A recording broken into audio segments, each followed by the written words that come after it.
Puji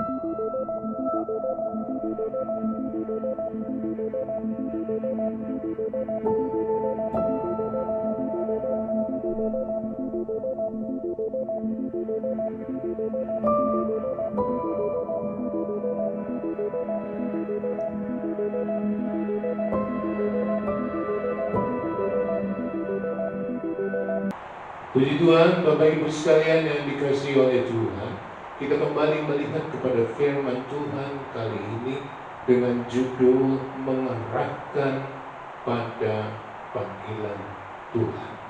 Saudara-saudara, perjalanan hidup saudara dan saya adalah di dalam sebuah rencana dan maksud dari Tuhan.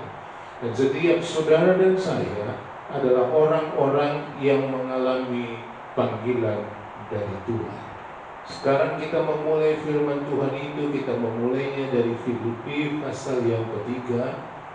Filipi pasal 3 ayat 13 dan 14. Dikatakan begini: saudara-saudara, aku sendiri tidak menganggap bahwa aku telah menangkapnya, tetapi ini yang kulakukan. Aku melupakan apa yang telah di belakangku dan mengarahkan diri kepada apa yang di hadapanku dan berlari-lari kepada tujuan untuk memperoleh hadiah, yaitu panggilan surgawi dari Allah dalam Kristus Yesus. Ayat itu mengatakan, aku melupakan apa yang ada di belakangku. Saudara, saya dan saudara, setelah dipanggil oleh Tuhan, maka kita berjalan dalam satu keadaan, satu situasi yang baru, satu situasi yang diatur, digerakkan oleh Tuhan yang memanggil saudara dan saya. Sekali lagi, ketika saya dan saudara ada di dalam panggilan Tuhan, maka kita masuk dalam satu keadaan yang baru, diatur, digerakkan oleh Tuhan yang memanggil, dan kita ada di dalam panggilannya. Kita ada di dalam pekerjaan di area panggilan itu, dan kita punya tujuan yang pasti dalam area yang baru itu. Itu sebabnya dikatakan, aku melupakan apa yang telah di belakangku. Karena kita sekarang ada di dalam satu keadaan yang baru, karena kita sekarang ada di dalam satu perjalanan yang baru, karena kita sekarang ada di dalam sebuah kehidupan yang baru, karena Tuhan yang memanggil saudara dan saya, maka kita ada dalam satu keadaan, satu situasi di mana kita digerakkan, kita diatur oleh Tuhan dengan panggilannya atas kita masing-masing, sampai kita kepada tujuan dari panggilan Tuhan itu. Keluaran pasal 16 ayat yang ketiga menulis begini: dan berkata kepada mereka, kalau kami mati tadinya di Mesir, di tanah Mesir, oleh tanah Tuhan, ketika kami duduk menghadapi kuali berisi daging dan makan roti sampai kenyang, sebab kamu membawa kami keluar ke padang gurun ini untuk membunuh seluruh jemaah ini dengan kelaparan. Saudara, bangsa Israel ada di tanah Mesir, ada di dalam perbudakan itu, dan dibawa keluar oleh Tuhan. Mereka sekarang ada di dalam satu keadaan yang baru, dengan Tuhan yang mengatur dan menggerakkan, karena Tuhan yang membawa mereka, karena Tuhan yang mengeluarkan mereka, karena Tuhan yang memanggil mereka. dengan satu panggilan dari Tuhan. Tuhan tidak menginginkan bangsanya itu tetap di Mesir, diperbudak oleh orang-orang Mesir.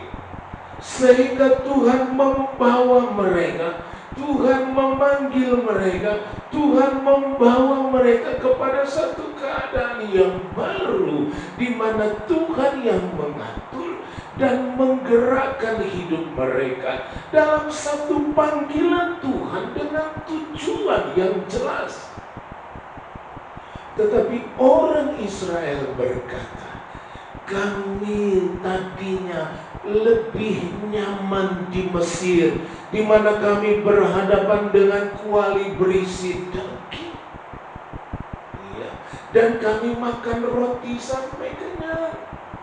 Saudara sudah ada di dalam perjalanan baru bersama Tuhan yang memanggil.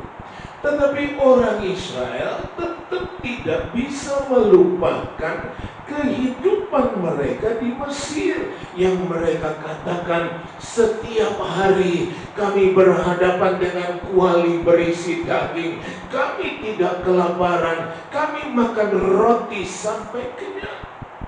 Sementara dalam perjalanan ini mereka merasa bahwa mereka tidak seperti di Mesir. Kita bisa bandingkan dengan apa yang dikatakan oleh firman Tuhan tentang Abraham di dalam Ibrani pasal 11 ayat yang ke-8.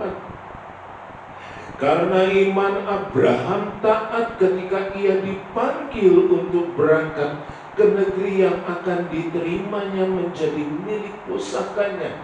Lalu ia berangkat dengan tidak mengetahui tempat yang ia tujui. Nah, saudara lihat, Abraham pun mendapat panggilan. Tuhan berkata, keluarlah dari negerimu, keluarlah dari kaum keluargamu, pergilah ke tempat yang akan aku tunjukkan kepadamu. Saudara, Abraham juga punya pengalaman hidup. Abraham juga punya bentuk hidup yang menurut orang-orang juga tentunya ada sebuah kenyamanan di situ. Tinggal bersama keluarga sendiri, tinggal di rumah sendiri, tinggal dengan kekayaan yang ada. Tetapi karena Tuhan memanggilnya, dia keluar dan dia sekarang ada di dalam sebuah bentuk hidup baru, di mana Tuhan mengatur, Tuhan menggerakkannya, Tuhan mengadakan panggilan atasnya sampai kepada tujuan yang pasti. Saudara, kita diajak melupakan apa yang di belakang kita. Melupakan artinya menghilangkan dari ingatan. Melupakan artinya menghilangkan dari ingatan. Dan kita ada dalam bentuk baru, yaitu dalam panggilan. Saudara dan saya perlu menghilangkan dari ingatan kita tentang hidup yang lama itu, tentang bentuk hidup yang mungkin kita anggap itulah yang paling nyaman bagi kita. Karena saudara dipanggil, karena saya dipanggil, maka kita ada dalam sebuah bentuk baru. Itulah dalam panggilan kita masing-masing. 1 Tesalonika pasal 2 ayat yang ke-12 dikatakan begini, saudara. 1 Tesalonika 2 ayat 12, dan meminta dengan sangat supaya kamu hidup sesuai dengan kehendak Allah yang memanggil kamu ke dalam kerajaan dan kemuliaannya. Nah, Tesalonika ini menjelaskan Tuhan Allah yang memanggil saya dan saudara. Artinya, saudaraku, bentuk baru hidup dalam panggilan dari Tuhan itu bukan satu kehidupan kehidupan yang tidak jelas. Karena dikatakan Tuhan Allah yang memanggil. Artinya saya ini ada di dalam sebuah bentuk baru, ada di dalam panggilan yang karena Tuhan Allah. Artinya bukan sebuah bentuk yang asal-asalan, bukan sebuah bentuk baru asal baru, tapi bentuk baru karena Tuhan Allah yang memanggil. Dan Dia memanggil ke dalam kerajaan dan kemuliaannya. Saudara, Tuhan Allah yang memanggil. 1 Petrus pasal 5 ayat yang ke-10 menulis yang sepertinya sama. 1 Petrus 5 ayat yang ke-10. Dan Allah sumber segala kasih karunia yang telah memanggil kamu dalam Kristus kepada kemuliaannya yang kekal, akan melengkapi, meneguhkan, menguatkan, dan mengokohkan kamu sesudah kamu menderita seketika lamanya. Sekali lagi kita lihat, Tuhan Allah yang memanggil saudara dan saya dalam Kristus untuk masuk ke dalam bentuk baru. Jadi bentuk baru dalam hidup saudara, dalam hidup saya, itu adalah karena Tuhan yang memanggilmu. Karena Tuhan yang memanggilmu untuk masuk ke dalam sebuah bentuk baru. Bukan karena keinginan, bukan karena rancangan seseorang, tapi Tuhan yang memanggilmu. Tuhan yang membawa engkau ke dalam bentuk baru dalam hidupmu. Dan kalau Tuhan memanggil, tujuannya adalah kerajaan dan kemuliaannya yang kekal. Artinya saudara, bentuk baru yang Tuhan berikan kepada saudara dan saya karena panggilannya tadi adalah tujuan dengan mempunyai tujuan yang jelas, yaitu kemuliaan, kerajaannya dan kemuliaannya. Artinya saudara, ketika saya diminta untuk ada di dalam bentuk baru dengan panggilan Tuhan, Tuhan berharap saya melupakan yang lama, melupakan yang ada di belakang saya, dan saya berjalan dalam bentuk baru itu dengan tujuan yang jelas, kerajaan dan kemuliaan Allah. Tuhan yang memanggil saudara dan saya, Tuhan yang membawa kita ke dalam hidup dalam bentuk baru dalam panggilannya itu. Untuk apa? Untuk saudara dan saya sampai kepada kerajaan dan kemuliaannya. Sekarang kita lihat lagi Filipi itu, saudara. Filipi pasal yang ketiga ayat 14.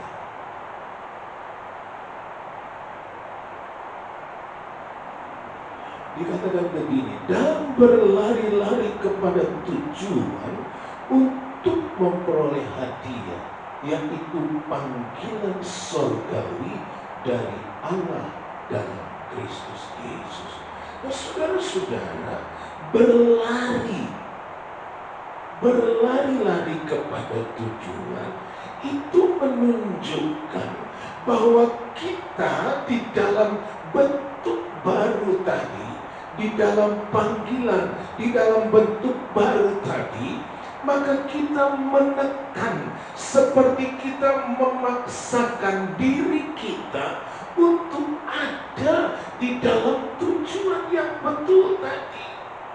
Saya dan saudara sudah dipanggil Tuhan ada di dalam bentuk baru.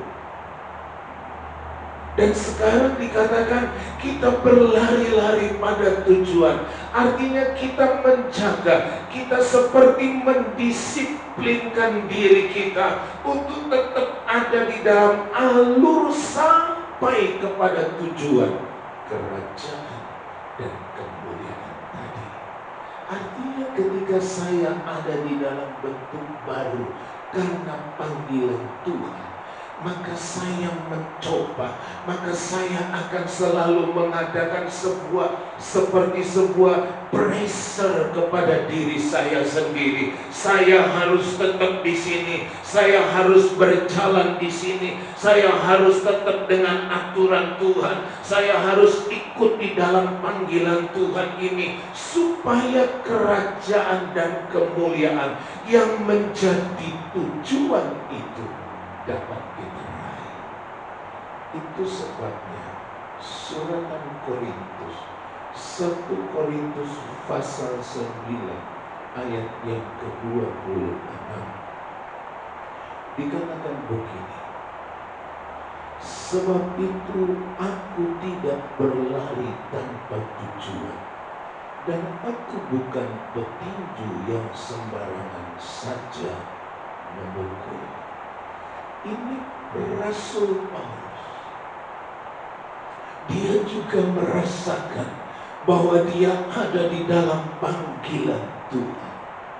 Dan ketika dia ada di panggilan Tuhan itu, dia berkata, aku tidak berlari tanpa tujuan. Artinya apa sekarang yang dia kerjakan di dalam bentuk baru hidupnya karena panggilan itu adalah sesuatu yang terukur, sesuatu yang ada pengertian di dalamnya. Dia berkata, aku tidak berlari tanpa tujuan. Artinya selama dia ada di dalam hidup, di dalam bentuk baru dalam panggilan tadi, dia tidak lagi sembrono, tidak lagi asal-asalan. Sebab setiap apa yang dia lakukan, yang digambarkan dalam bentuk berlari tadi, dia katakan, aku berlari bukan tanpa tujuan. Jadi apapun juga yang dia kerjakan, apapun juga yang dia lakukan di dalam panggilan Tuhan, di dalam hidup dengan bentuk baru itu, semuanya terukur. Ada ukuran-ukuran firman Tuhan. Dia tidak berlari tanpa tujuan. Dan kedua, gambaran kedua yang dia katakan, aku bukan petinju yang sembarangan saja memukul. Saudara, Paulus menyebutkan arti yang dia kerjakan itu ada semua ukurannya, ada semua pertimbangannya, ada dilakukan dengan pengertian. Ketika saudara sudah ada di dalam panggilan Tuhan, saudara ada di dalam bentuk baru dari hidup saudara, maka sekarang seharusnya saudara sudah melupakan yang di belakang saudara, dan saudara sekarang melakukan apa saja di dalam bentuk baru hidup tadi, dalam panggilan Tuhan, dengan tidak sembarangan, tidak berlari tanpa tujuan, tidak memukul sembarangan. Saudara, kalau orang memukul angin, maka itu akan menguras tenaganya dan tidak ada hasil apa-apa. Tapi Paulus berkata, sekarang saya ada di dalam panggilan Tuhan. Sekarang saya ada dalam bentuk baru dari hidup saya. Maka saya tidak lagi berlari tanpa tujuan. Saya tidak lagi memukul tanpa tujuan, tanpa pertimbangan, memukul dengan sembarangan. Apapun juga yang dikerjakan Paulus di dalam hidup barunya, di dalam panggilan Tuhan itu, semuanya terukur dalam pertimbangan, dalam pengertian yang benar, sesuai dengan tujuan Tuhan atas panggilannya itu. Kalau kita lihat Yohanes 15 ayat yang kedua, dikatakan begini, saudara, setiap ranting padaku yang tidak berbuah dipotongnya, dan setiap ranting yang berbuah dibersihkannya, supaya ia lebih banyak berbuah. Saudara, dalam hidup dengan bentuk baru, dalam panggilan Tuhan itu, Tuhan memperhatikan saudara dan saya. Ranting yang tidak mengeluarkan buah, ranting yang tidak menunjukkan sebuah kehidupan yang baru, sebuah kehidupan yang berkenan kepada Tuhan, sebuah kehidupan dengan tujuan yang jelas, kerajaan dan kemuliaan Tuhan. Hati-hati, Yesus berkata, ranting yang tidak berbuah akan dipotong, tetapi ranting yang berbuah akan dibersihkan. Artinya saudara, hidup saudara dan saya adalah hidup yang dicermati, adalah hidup yang diawasi, adalah hidup yang diperhatikan oleh Tuhan yang memanggil saudara dan saya. Dia tidak menginginkan engkau tidak berbuah. Dia tidak menghendaki saya tidak mengeluarkan buah. Itu sebabnya dia perhatikan dan dia cermati saya dan saudara. Dia berharap saya dan saudara berlari dengan tujuan yang benar. Dia berharap saudara dan saya memukul tidak sembarangan, tapi semua yang kita kerjakan dalam bentuk baru hidup itu, dalam panggilan Tuhan itu, adalah sesuatu yang mengarah kepada kerajaan dan kemuliaan Tuhan. Ketika saudara dan saya mengeluarkan buah yang banyak, maka itu memuliakan Tuhan. Kemuliaan Tuhan ada pada saudara dan saya. Itu yang Tuhan inginkan. Itulah tujuan Tuhan ketika dia mengambil saudara dan saya dari hidup lama kita, lalu memasukkan kita di dalam bentuk baru hidup itu. Dia memasukkan saudara dan saya dalam panggilan Tuhan. Dia berharap saudara dan saya akan mulai melakukan apa saja di dalam bentuk baru hidup itu, bukan dengan sia-sia, tidak tanpa tujuan, tapi kita kerjakan dengan pengertian, dengan pertimbangan yang benar. Karena Tuhan menginginkan saudara dan saya berbuah. Karena saya dan saudara diinginkan oleh Tuhan sampai kepada kerajaan, sampai kepada kemuliaannya. Dan itu bisa saudara raih, itu bisa kita raih ketika kita hidup berlari dengan tujuan yang benar dan memukul dengan pertimbangan yang tepat. Kita tidak melakukan segala sesuatu tanpa pengertian, tanpa ukuran-ukuran yang jelas. Mari belajar melupakan yang di belakang dan hidup dengan bentuk baru di dalam panggilan Tuhan. Kerajaan dan kemuliaannya yang kekal adalah untuk saudara di depan sana. Puji Tuhan, mari kita datang kepada Tuhan. Kali ini kita akan ada dalam perjamuan kudus. Kita persiapkan hidup kita untuk ada di dalam perjamuan kudus kali ini. Haleluya. Sambil saudara persiapkan roti dan anggur saudara, kita cari beberapa kali. Haleluya.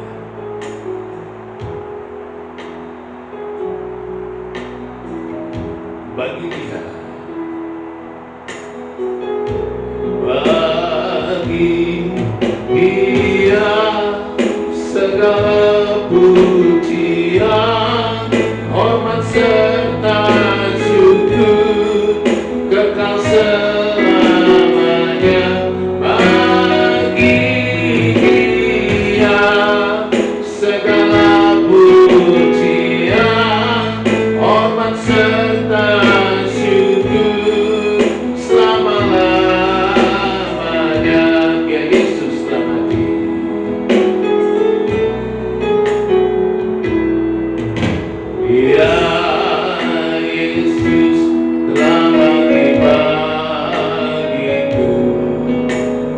Ya Tuhan, selamatkan jiwaku. Bagi Dia hujanku, tak dapat ku balas kasih-Nya. Dia angkatku jadi anaknya, beri damai di dalam hidupku. Bagi Dia sembahku, hanya Dia segalanya bagiku.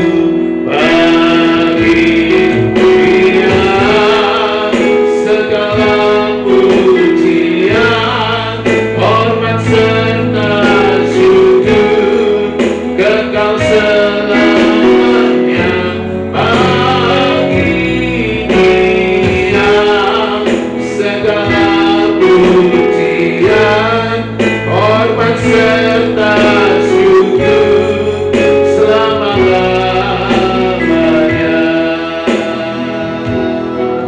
Mari angkat roti dengan tangan kanan dan dengar firman Tuhan tentang hal ini.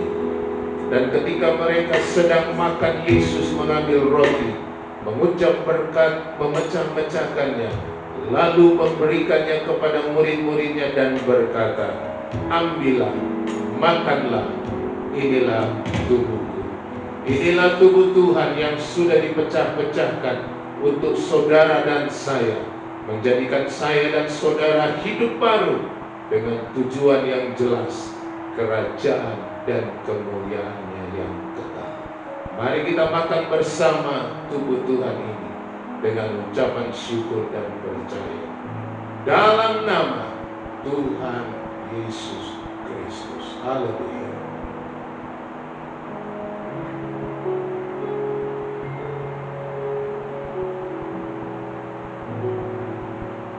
Sekarang kita angkat cawan dan dengar firman Tuhan tentang hal ini. Sesudah itu Ia mengambil cawan, mengucap syukur, lalu memberikannya kepada mereka dan berkata, "Minumlah kamu semua dari cawan ini, sebab inilah darahku, darah perjanjian, yang ditumpahkan bagi banyak orang untuk pengampunan dosa." Inilah darah Yesus yang sudah tertumpah di Golgota itu. Ia menyucikan dan mengampuni dosa saya dan dosa saudara. Itu sebabnya mari sama-sama kita minum darah Tuhan ini. Dalam nama Tuhan Yesus Kristus. Haleluya. Terima kasih Tuhan. Bersyukur untuk kebaikan, bersyukur untuk kemurahan Tuhan. Kami berterima kasih untuk hidup baru yang Engkau berikan. Kami bersyukur untuk panggilan yang Engkau sudah kerjakan bagi kami. Dan kami mau hari-hari ini Tuhan, kami hidup, berlari dan memukul dengan tujuan yang jelas, berlari dengan tujuan yang benar, memukul dengan tidak sembarangan, supaya kami bisa meraih kerajaan dan kemuliaan Tuhan yang sudah Tuhan siapkan bagi kami. Itu sebabnya di dalam nama Tuhan Yesus Kristus, segala ikatan-ikatan dengan masa lalu, segala ikatan-ikatan terhadap hidup yang lama, kami lepaskan di dalam nama Tuhan Yesus. Belenggu-belenggu, ikatan-ikatan terlepaslah sekarang dalam nama Yesus. Engkau yang masih hidup dengan cara-cara lama, engkau yang masih hidup dengan hawa nafsu dagingmu, engkau yang masih hidup dalam dosa, sekarang di dalam nama Tuhan Yesus, engkau dilepaskan dan diberikan hidup baru, supaya engkau dapat meraih kerajaan dan kemuliaan Tuhan. Terima kasih Tuhan Yesus untuk firman-Mu kali ini. Kami bersyukur untuk kebaikan Tuhan. Tolonglah kami menjadi orang-orang yang dapat melupakan apa yang sudah ada di belakang kami. Terima kasih Tuhan, dalam nama Tuhan Yesus Kristus kami sudah berdoa. Haleluya.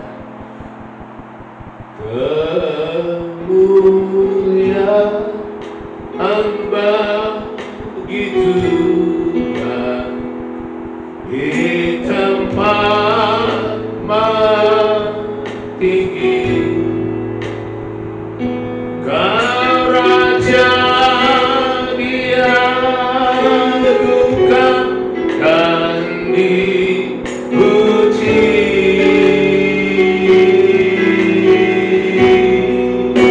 Datanglah kerajaanmu, jadilah kehendakmu. Seluruh bumi penuh kemuliaan-Mu. Terima kasih Tuhan. Kami bersyukur untuk segala kemurahan Tuhan. Kami berdoa untuk bangsa dan negara kami ini Tuhan. Selamatkanlah bangsa dan negara kami. Lalukanlah COVID-19 dari tengah-tengah bangsa dan negara kami ini Tuhan, sehingga situasi makin hari makin baik. Engkau menyertai pemimpin kami, Bapak Presiden, sampai kepada pemimpin di daerah kami ini Tuhan. Beri hikmat kepada beliau pemimpin-pemimpin kami ini, sehingga mereka dapat membuat langkah-langkah yang tepat untuk menyelesaikan segala kesukaran-kesukaran yang ada ini lewat hikmat, lewat marifat dari Tuhan yang dinyatakan dalam hidup mereka. Terima kasih Tuhan Yesus, terima kasih. Segala puji bagi Allah di dalam surga. Engkau menolong gereja-Mu, berkati dan jadikan berkat. Terpujilah Tuhan selama-lamanya. Dan sekarang kekasih-kekasih di dalam Tuhan Yesus Kristus, biarlah Allah tumpang tangan atasmu. Turunlah berkat dari Allah Bapa di sorga, cinta kasih dari Tuhan Yesus Kristus Juru Selamat, serta persekutuan Allah Roh Kudus bagi kita semua hari ini sampai Maranatha. Dalam nama Tuhan Yesus Kristus kami sudah berdoa. Haleluya. Amin.